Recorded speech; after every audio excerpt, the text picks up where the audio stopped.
Good morning, student. Welcome you.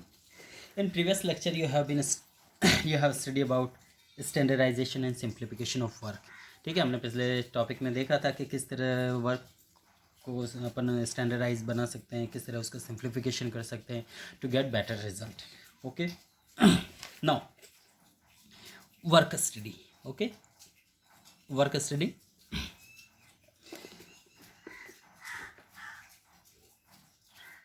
It ensure maximum production at minimum cost. ठीक है, ये इसमें इस बात का स्टडी किया जाता है कि इसमें मैक्सिमम प्रोडक्शन होना चाहिए eight minimum cost and getting the best contribution from every factor. Okay, इसमें इस बात का ध्यान रखा जाता है, इस बात को ज़्यादा कंसंट्रेशन किया जाता है कि बेस्ट रिजल्ट मिले. क्लियर, कम से कम समय में ज़्यादा से ज़्यादा प्रोडक्शन और कम से कम कॉस्ट में हमें अच्छा प्रोडक्शन मिलना चाहिए. अपन देखिए अब यहाँ पे कुछ पॉइंट्स हैं. यहाँ पे फर्स्ट इसी के अंदर वर्क स्टडी के अंदर कुछ पॉइंट्स हैं. Fatigue study. Okay, fatigue study. Fatigue study होता क्या है? Okay, the technique of scientific management. Okay, according to this scientific management technique is conduct to find out the frequency of rest interval. The frequency of rest, एक particular समय के बाद उनको interval चाहिए. Then the duration of rest interval. Duration of rest, जो आप एक particular जो ड्यूरेशन फिक्स टाइम है उसके दौरान अपने जो भी एम्प्लॉयज़ उनको रेस्ट दें. ठीक है, 1 घंटा या 2 घंटे के बाद उनको रेस्ट दें. रेस्ट कितने समय का होना चाहिए and the number of rest interval, और कितने, यदि आपका 8 आवर वर्किंग है तो उसमें आप कितने बार उनको रेस्ट प्रोवाइड करेंगे. जैसे अपना फॉर एन एग्जांपल अपने स्कूल में अपन देखें तो हमें 2 बार रेस्ट मिलता है. Okay, first after 3 period lunch break, lunch के साथ हमारा रेस्ट भी हो जाता है. Then after 2 period we have a tea break. Okay, तो 2 ब्रेक मिलते हैं हमें, तो इससे क्या रेस्ट हो जाता है ताकि एक जो भी एम्प्लॉयज़ हैं उनकी थकान दूर हो जाती है, तो जिससे उनके जो वर्क है उसकी एफिशिएंसी बढ़ जाती है, जो अच्छे बेटर रिजल्ट कर पाएंगे. तो इस तरह से फैटिग स्टडी में इन चीज़ों का ध्यान रखा जाता है. Okay, a person is bound to get tired when it's he performing job for long period of time. ठीक है, a person is bound to get tired. ठीक है, जो पर्सन यदि लगातार 5 से 6 या 8 घंटे लगातार काम कर रहा है तो 100% स्वाभाविक सी बात है वो थक जाता है. He is getting tired if he continuously working for a long period of time. Then there is always need for rest interval. इसलिए उसको ज़रूरी होता है कि उसको कुछ रेस्ट दिया जाए 2 घंटे बाद, 2.5 घंटे बाद. ठीक है, यहाँ पे टेलर सजेस्ट कर रहे हैं, Taylor suggested that the time period of frequency of rest interval should not be decided by the wish और experience of the manager. Okay, जो टाइम पीरियड हम दे रहे हैं, जो रेस्ट का इंटरवल जो दे रहे हैं, वो एक मैनेजर के द्वारा उसकी विश या एक्सपीरियंस के तौर पे नहीं डिसाइड होना चाहिए. ठीक है, but to give a scientific approach fatigue study must be conducted. ठीक है, वो साइंटिफिक अप्रोच होना चाहिए और फैटिग स्टडी, रेस्ट जो अपन थकान है उसको दूर करने के लिए वहाँ पे वो ज़रूर होना चाहिए. To conduct fatigue study Taylor suggest to observe an average worker when he is performing a job. ठीक है, जो एवरेज वर्कर जब भी वो अपना वर्क परफॉर्म कर रहा है, then a job and note down the time when that worker start getting tired. और टाइम देखे जब वर्कर थक जाता है, getting tired, when is efficiency level start decrease, जब उसकी efficiency, working efficiency is going start decreasing, then give him a break. ठीक है, ऐसा नहीं कि अपन 2 घंटे फिक्स है, 2 घंटे बाद ही उन्हें रेस्ट दें. अपन देखें मैं एज अ मैनेजर के तौर पर हम देखें कि वो काम कर रहा है और एक काम करते करते उसकी जो वर्किंग एफिशिएंसी धीरे धीरे डिक्रीज हो रही, कम हो रही, और उसको रेस्ट की ज़रूरत है, वो थक चुका है. Then give to him rest या other break. This time can be noted to decide frequency of rest interval and during break after how much time the worker. ठीक है, अगला फिर देखें. ठीक, ये फ्रिक्वेंसी देखें, the rest of interval and during break after how much time the worker become fresh to rejoin the work. देखिए वो कितने समय में वापस अपने काम को रिजॉइन कर सकता है. The work can be the time for rest interval.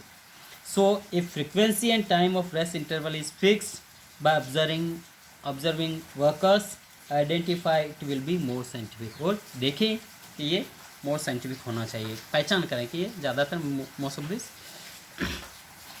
Scientific होना चाहिए. It should be scientific. Okay, now for an example. Okay, यहाँ पे हम एग्जांपल देखते हैं. If there are 3 shift of worker, okay, 8 24 hours completed in almost in our area in industry sector there are 3 shift working workers work as a in a 3 shift. Okay, if after one shift worker gets tired, he can be assigned first and third shift and given rest interval second shift. ठीक है, यदि उसको first और third shift दी जाती है तो उसको second shift में रेस्ट देना पड़ेगा. During one shift also small pause of rest interval can be given, और उस शिफ्ट के दौरान भी उसको स्मॉल पॉज या रेस्ट देना ज़रूरी होता है. That within a shift worker become more fresh with the small break, और छोटा सा ब्रेक के बाद वो और भी ज़्यादा फ्रेश ओके फुल एफिशिएंसी के साथ वर्क कर पाएगा. ओके, कुछ यहाँ पे कीवर्ड्स हैं. To set rest of interval, then to set number of frequency duration of the rest of interval. Now method study. Okay, first fatigue study completed. Now method study. The method study technique of scientific management is conducted to find out the best method. Okay,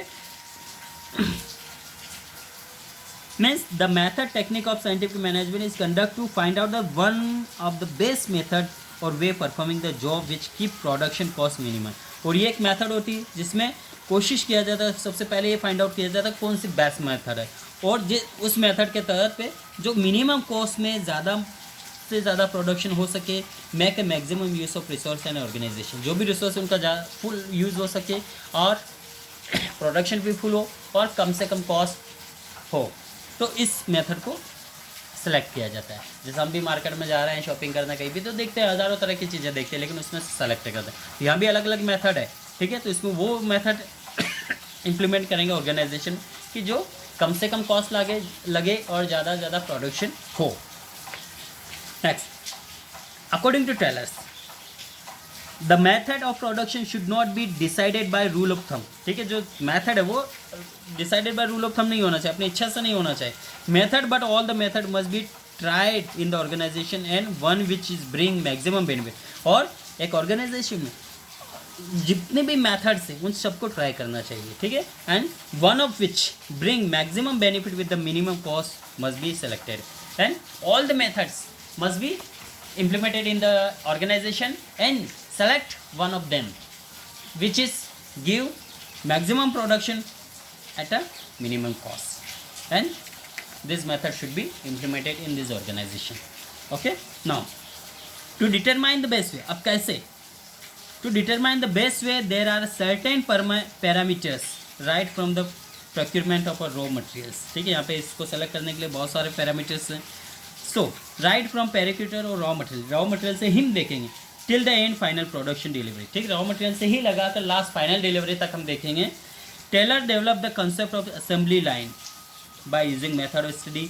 the objective of method study in to minimise the cost of production and maximise the quality and customer satisfaction.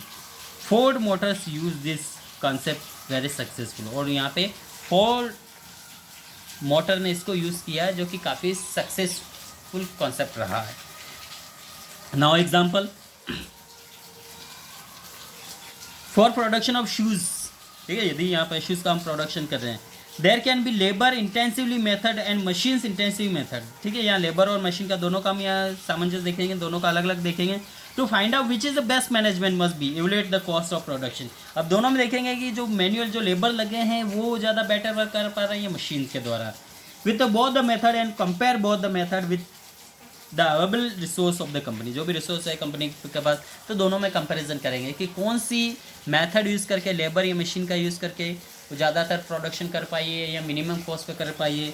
So the method which involve maximum minimum cost and exploit maximum resource must be selected as the best method of production.